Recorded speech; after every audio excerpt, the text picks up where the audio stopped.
Covid വാക്സിനേഷന് ശേഷം ഗുരുതര പ്രത്യാഘാതം ഉണ്ടാകുന്ന സംഭവങ്ങളിൽ നഷ്ടപരിഹാരം നൽകുന്നതിന് കുറ്റമറ്റ രീതിയിൽ നയം വേണമെന്ന് സുപ്രീം കോടതി. നിലവിലെ ചട്ടക്കൂടിൽ നയം രൂപീകരിക്കണമെന്ന് കേന്ദ്ര സർക്കാരിന് നിർദ്ദേശവും നൽകി. ഇതു സംബന്ധിച്ച കേരള ഹൈക്കോടതി ഉത്തരവ് ശരിവെച്ചു. കോവിഡ് വാക്സിനേഷന്റെ പാർശ്വഫലം മൂലം മരിച്ച 2 പെൺകുട്ടികളുടെ മാതാപിതാക്കൾ സമർപ്പിച്ച ഹർജിയിലായിരുന്നു കോടതി ഇടപെടൽ. അച്യുതൻ ഡൽഹിയിൽ വിവരങ്ങളുമായുണ്ട്. അച്യുതൻ, ഈ വാക്സിനേഷന്റെ പാർശ്വഫലങ്ങൾ അനുഭവിക്കുന്ന ധാരാളം പേരുണ്ട്. ഇപ്പോഴും അത് ഏതൊക്കെ തരത്തിലുള്ള പാർശ്വഫലങ്ങൾ ഉണ്ടാക്കുമെന്ന കാര്യത്തിൽ വ്യക്തത നൽകാൻ മെഡിക്കൽ സംഘങ്ങൾക്ക് കഴിഞ്ഞിട്ടുമില്ല. ഈ സാഹചര്യത്തിലാണല്ലോ ഇവർക്ക് വേണ്ട ഇത്തരം സംഭവങ്ങളിൽ നഷ്ടപരിഹാരം നൽകുന്നതിന് കുറ്റമറ്റ രീതിയിൽ ഒരു നയം വേണം എന്ന് സുപ്രീം കോടതി നിർദ്ദേശം നൽകിയിരിക്കുന്നത്.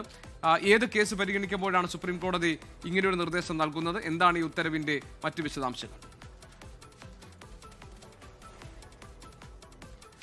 ജി.കെ, സുപ്രധാനമായിട്ടുള്ള ഒരു നിർദ്ദേശമാണ് സുപ്രീം കോടതിയിൽ നിന്ന് ഈ വിഷയത്തിൽ ഉണ്ടായിരിക്കുന്നത്. കോവിഡ് വാക്സിനേഷന്റെ പാർശ്വഫലങ്ങൾ മൂലം 2 പെൺകുട്ടികൾ മരിച്ച ഒരു സംഭവം ഉണ്ടായിരുന്നു. അതിൽ ആ പെൺകുട്ടികളുടെ മാതാപിതാക്കൾ സമർപ്പിച്ച ഹർജിയിലാണ് സുപ്രീം കോടതിയുടെ ഇടപെടൽ ഉണ്ടായിരിക്കുന്നത്. ആ ഹർജിയിൽ ചൂണ്ടിക്കാട്ടിയത് ഈ നഷ്ടപരിഹാരം നൽകണം, ഒപ്പം തന്നെ ഈ വിഷയത്തിൽ ഒരു അന്വേഷണം വേണം തുടങ്ങിയ ആവശ്യങ്ങൾ ഉന്നയിച്ചുകൊണ്ടായിരുന്നു ഈ ഹർജി സുപ്രീം കോടതിയിൽ നൽകിയത്. നേരത്തെ ഇതേ വിഷയത്തിൽ കേരള ഹൈക്കോടതിയിലും ഒരു കേസ് ഉണ്ടായിരുന്നു. ആ കേസിൽ കേരള ഹൈക്കോടതിയും വ്യക്തമാക്കിയിരുന്നത് ഇതുമായി ബന്ധപ്പെട്ട നഷ്ടപരിഹാരം നൽകാനും ഒപ്പം തന്നെ ഒരു മറ്റു കാര്യങ്ങൾ ഇതുമായി ബന്ധപ്പെട്ട ഒരു നയം രൂപീകരിക്കുന്ന അടക്കമുള്ള കാര്യങ്ങളിലേക്ക് കേരള ഹൈക്കോടതി ചില നിർദ്ദേശങ്ങൾ നൽകിയിരുന്നതുമാണ്. അന്നതിനെ കേന്ദ്ര സർക്കാർ ഇന്ന് സുപ്രീം കോടതിയിൽ എതിർക്കുകയും ചെയ്തു.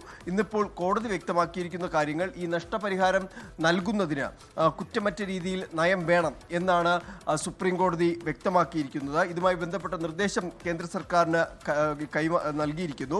നിലവിലെ ചട്ടക്കൂടിൽ നയം രൂപീകരിക്കണം. ഇത് നേരത്തെ കേരള ഹൈക്കോടതിയുടെ ഉത്തരവ് സുപ്രീം കോടതി ശരിവെക്കുകയും ചെയ്തു.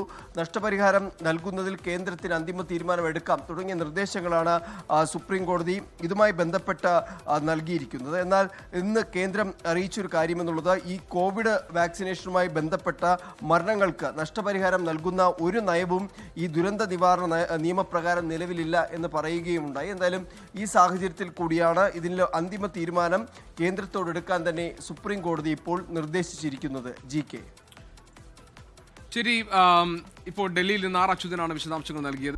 ലോകത്തെവിടെയായാലും ഏത് സമയത്തും 24 വാർത്തകളും ഓഗ്മെന്റഡ് റിയാലിറ്റി പാക്കേജുകളും എക്സ്പ്ലെയിനറുകളും വിശദമായി കാണാൻ ഞങ്ങളുടെ യൂട്യൂബ് ചാനൽ നിങ്ങൾക്ക് സബ്സ്ക്രൈബ് ചെയ്യാം.